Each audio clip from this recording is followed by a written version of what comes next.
Hi everyone, it's Dr. Rafael Gutierrez. Welcome to my channel. Today I actually decided to talk about something I saw earlier where a gentleman was talking about HEMA.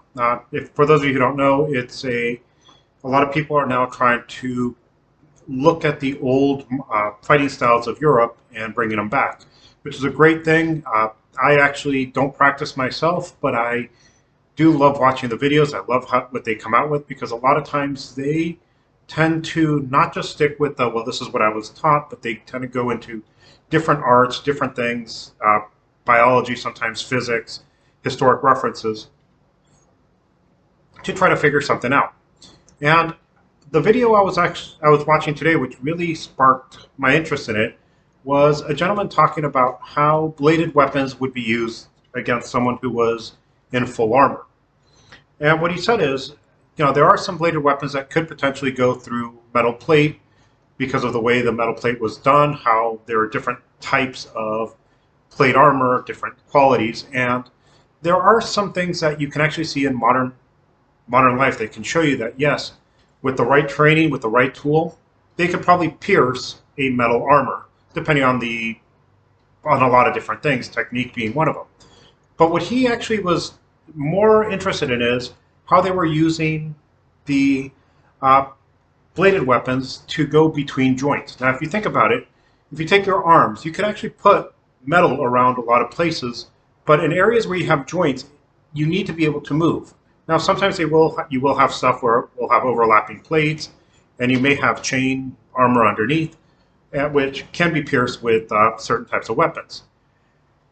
But the thing I was more interested in is something that ended up seeing with a friend of mine who used to do Filipino martial arts. He actually liked to show how he used the basic patterns of Filipino stick fighting in knife fighting. And what I actually noticed is what he told me and what I noticed is he actually said he would actually go for limbs as they came in because, hey, if someone's coming in, you have a nice target. Arms coming in, if you're using a knife, you can cut. And what I did with him is we stood next to each other, and he did this basic pattern, kind of like an asterisk. And what I found is if you're standing either in a fight position or in a natural position, hands to the side, a lot of the cuts that he was doing, the Filipino gentleman, were to areas where you have arteries. The way you can tell if you have an artery is if you take your two fingers, do not use your thumb because it has its own pulse. You can feel you have an artery here, artery here. There is a deep one in between these two. You have an artery down here, which you may not be able to feel, one in the armpit. I know your carotid arteries here. In the groin area, you have arteries. In the back of the knees, have arteries. And these were actually strike points for him. I actually was telling him, it's like, yeah, it's really interesting if you actually match what you're doing with the vascular. He kind of laughed. He said, yeah, it is interesting. And he mentioned that in the school he belonged to, when he got pretty much his rank to teach, they had him slaughter a pig for the meal. But part of the thing was also to show how deep these arteries were. And what he said is, when you're doing certain things, you may tap certain areas, and that would be enough to cut the skin, but not deep enough for the artery, which is correct. You do have to go really deep to actually hit arteries. And so he was using his basic pattern to pretty much hit blood vessels, serious arteries. Now, if you hit a vein, the vein sometimes can actually close itself off, and you won't necessarily bleed out. But if you hit an artery, they're under so much pressure that someone will bleed out. And depending on how many arteries you hit, how big, and how much you cut, it can actually take really little amount of time for the loss of blood to actually have an effect. And the reason I'm actually mentioning this is, as I was watching the HEMA video, the gentleman was actually talking about how you have areas which you wouldn't have armor in the wrists, and usually over in this area here, which is where you would be able to reach all three arteries there. He actually mentioned in the soft part of the forearm and the elbow where you actually can bend and you can feel a depression, and you have a major artery there. Under the arms, a huge artery that actually goes in there, and you can watch a video on toe kicks in here if you want. on how actually the artery can be damaged even with uh, blunt forces going in there. And so one of the neat things that I actually found with the video on HEMA was that these moves that they were talking about, okay, if you're fighting with someone in armor, you're going for joints areas.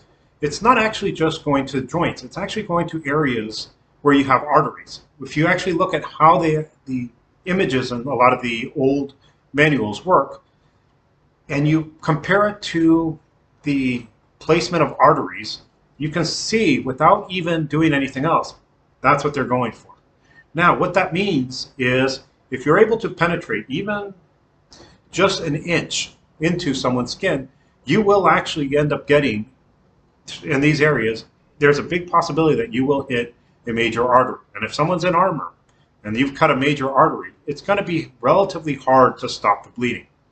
And if you take CPR courses, if you're studied anything on emergency medicine, if someone is bleeding, you can press on arteries to shut it off so that they may lose a limb, but they won't bleed out.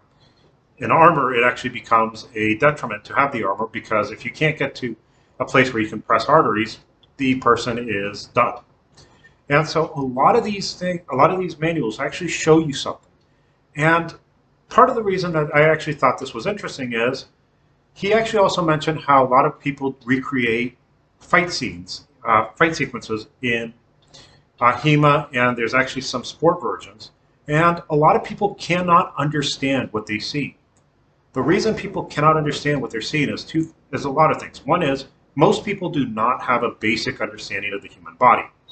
As someone who has taught anatomy, physiology, and micro at pretty much all levels of higher education, I will tell you that what I've noticed is people come into these classes even after getting a bachelor's in public health or in kinesiology. They don't always have a firm enough grasp on the human body to understand what things are happening. Even with kinesiology, when they study injury, they may not necessarily understand how the arteries are going to work because they're looking at certain sport injuries.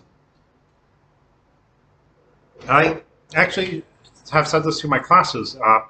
Pretty much someone who has taken a basic level general biology class at a community college has a better understanding of the medical field than I would say probably 85% of the population of the US.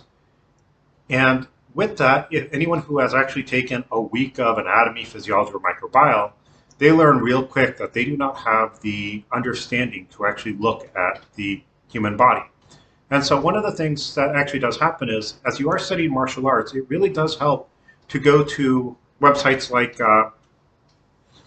KenHub, which I did a review on, to see where the injuries are actually taking place, what's happening, and not to just say, well, it doesn't work because I don't understand. Most people will not understand because they didn't study the systems as well as they should to see how the injuries would occur. I hope you enjoy this short video and have a nice day. If you have any questions that you think I could have addressed better, please ask. I will go through a lot of the concepts that I feel are important and a lot of things that I feel are interesting. And if any questions come up, I actually have something better to go through. And I can show you pictures if you'd like and recommend different resources so you can see what I'm talking about. I hope you enjoy this and have a nice day.